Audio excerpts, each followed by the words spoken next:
off, like, share, subscribe, and join the channel. It's your boy Paul. So let's get down to the mess of the mess. Let me say happy Sunday to everybody. You know it's a rest day and it's a new week coming up. But let's get down to it. Let's get down to Lamar Owens. Lamar Owen. Lamar. Well, let's get down to Lamar. So Lamar didn't end up getting himself evicted from his LA rental home. I thought Lamar then bought a house. I said, you've been doing all these different things business wise over these last couple of years with your rehab um, business that you have, and you have other things. I thought that you have actually bought a place in LA because it costs a lot of money to live there. But as apparently, he hasn't been paying rent. He owes his landlord 45K in unpaid rent. I said, damn. I said, you should have just owned the place. Because I said, he owns it. He does. I know he got, if I'm not mistaken, he got a podcast. He got the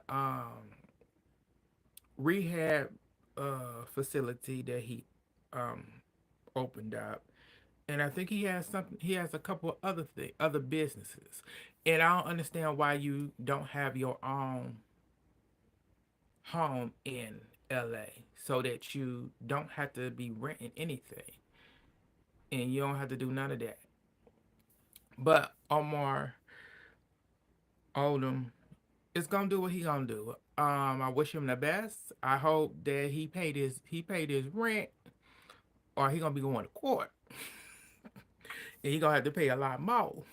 But let's move on. Let's give a congratulations to Cash. So Cash has joined the cast Reasonable Doubt. Congratulations to her. I said this is gonna be interesting. Have I seen Reasonable Doubt? I want to say I did see it, but I don't remember. I'm gonna have to check it out and see how good it was and see if I'm gonna check it out, see how she do this upcoming season of Reasonable Doubt. But congratulations to her.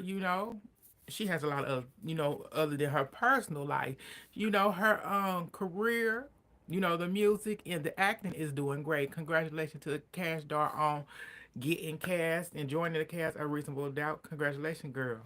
So let's move on to Zion Williamson. So he is in a lawsuit, y'all. So this man is being sued by a woman who claims that he came to his Beverly Hills home and he assaulted her. He armed her.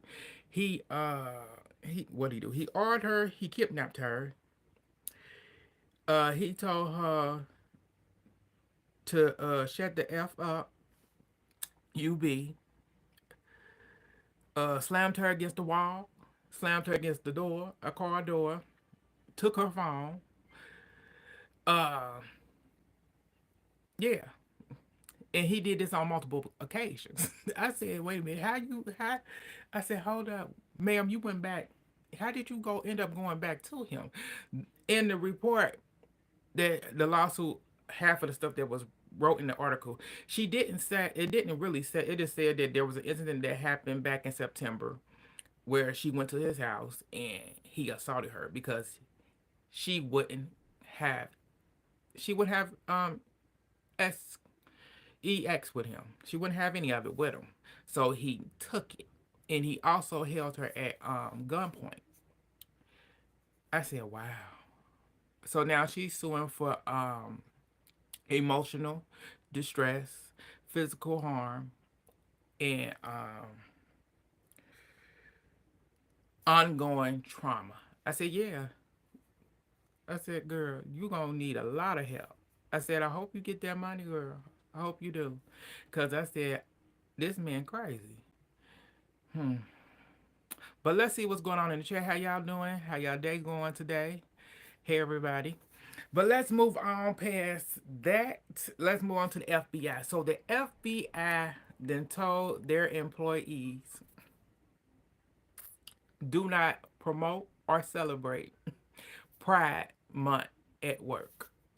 Be focused on the mission. I said, what is the mission? I've been trying to figure that out this whole entire time. Because I said, I don't know what the FBI mission really is. Since this new administration took over, what is the mission? Can anybody tell me? Because I'm trying to figure it out because I don't know. I ain't never heard the mission. Other than taking everything away from the people. Is that the mission? The mission is to get rid of the illegal immigrants, but you don't want them to celebrate Pride Month. You don't even want them to use company resources. I said, but they gonna do what they gonna do.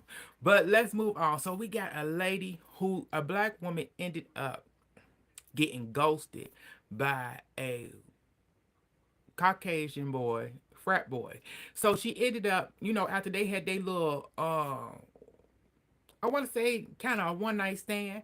So she ended up running into him at Target, of all places, because the comments were like, first thing wrong that you did, girl, why was you in Target?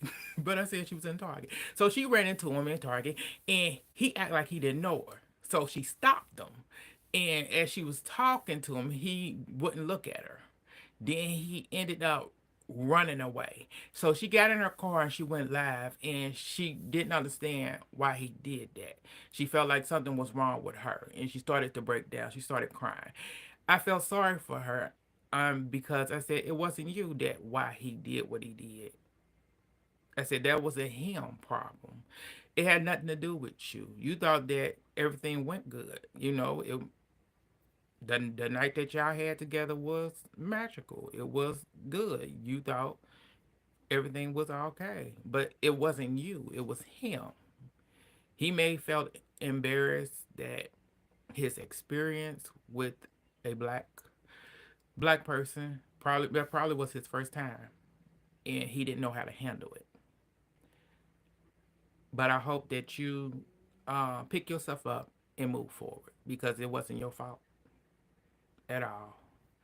But she got on there, she cried, and I just felt so sorry for her that she had to experience that. But you learn from it and you keep going.